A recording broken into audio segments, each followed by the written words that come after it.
Le café coopérative Altérez-vous à Louvain-la-Neuve se veut un lieu de convivialité. Depuis 2009, on y propose des activités diverses comme des conférences ou toutes sortes d'échanges. Altérez-vous emploie aujourd'hui 11 équivalents temps plein et prône une alimentation durable et une consommation responsable et donc la lutte contre le gaspillage alimentaire. Des recettes succulentes pour un appétit anti-gaspi.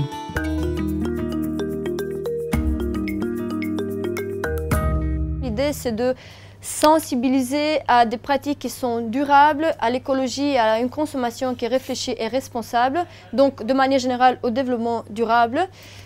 Et pour cela, donc, on a différentes activités qui sont mises en place. Une fois que les gens viennent ici, découvrent le pôle consommation responsable, et là, ce qui est important de dire, c'est peut-être qu'on travaille des produits locaux, de saison biologique. Notre idée a toujours été de ne pas produire plus qu'on va utiliser, donc vraiment de privilégier ce qu'on produit et essayer de le vendre pour privilégier la fraîcheur de nos préparations aussi. Et donc c'est pour cela qu'aujourd'hui notre carte est limitée à maximum 8 à 9 plats qui peuvent changer. Ça nous permet aussi de ne pas être bloqué dans une préparation qui est tellement fixe. Donc on peut changer en fonction de nos stocks, le contenu, et adapter aussi la quantité de viande finalement qui est beaucoup plus raisonnée chez nous qu'ailleurs. Aussi dans le but de faire attention à ce qu'on consomme par rapport aussi à l'environnement. Parmi les ateliers, la semaine passée, on a fait un atelier lactofermentation où les personnes ont appris comment ils peuvent conserver ou utiliser des aliments qu'ils ont moins l'habitude d'utiliser comme le chou-fleur, les navets, les betteraves. Par rapport au produit, en fait, notre but c'est d'utiliser tout le produit, un maximum de produits pour avoir le moins de pertes possible. C'est-à-dire qu'on valorise le produit en donnant les parties les plus nobles dans l'assiette et les parties, le cœur, les épluchures, on les réutilise pour les soupes, pour d'autres préparations qui nous sont bien utiles pour les composer. En amont du service, un peu comme ils le font en cuisine pour les assiettes, on essaye que les quantités qu'on sert correspondent un maximum à l'envie, à l'appétit du client.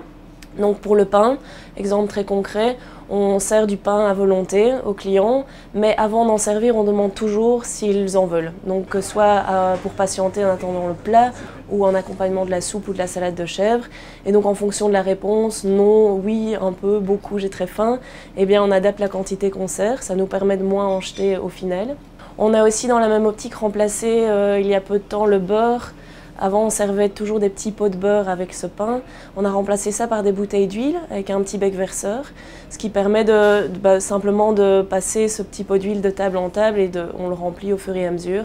Dès qu'il y a un reste dans les assiettes des clients, on leur propose un doggy bag. Donc on a toujours des petites boîtes en carton à leur proposer pour emporter le reste de l'assiette, ce qui nous évite de devoir jeter. On pratique aussi ça avec, plus ou moins ça avec les bouteilles de vin. Donc on sert le vin au verre, en carafe, on a différentes quantités de nouveau pour nous adapter à l'envie du client.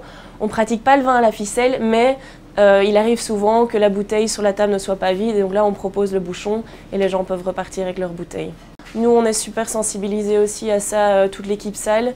Donc on a l'habitude, et ils ont l'habitude aussi en cuisine, quand il y a des choses qui ne peuvent pas être vendues, qui sont trop cuites, un peu trop salées ou un cookie cassé, on a l'habitude de le récupérer pour en faire nos repas à nous.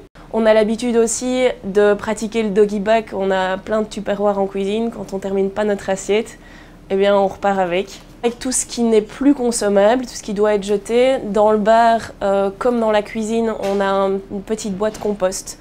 On y met surtout finalement au niveau du bar tout ce qui est thé, marc de café, les fruits qu'on sert dans certaines boissons ou avec certains desserts.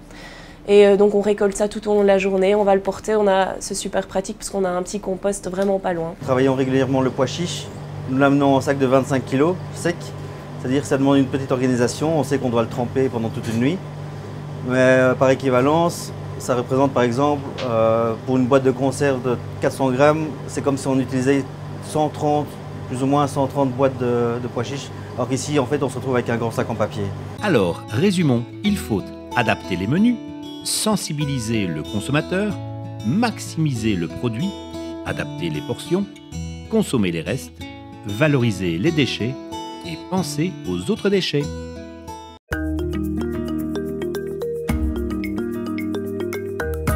Nous sommes très contents parce que ça a commencé très difficilement ici vu que le concept était innovateur. Et aujourd'hui, on a même pu mettre en place un réseau de cafés citoyens. En fait, on appelle ça réseau des initiatives en Horeca durable qui rassemble déjà 4 acteurs.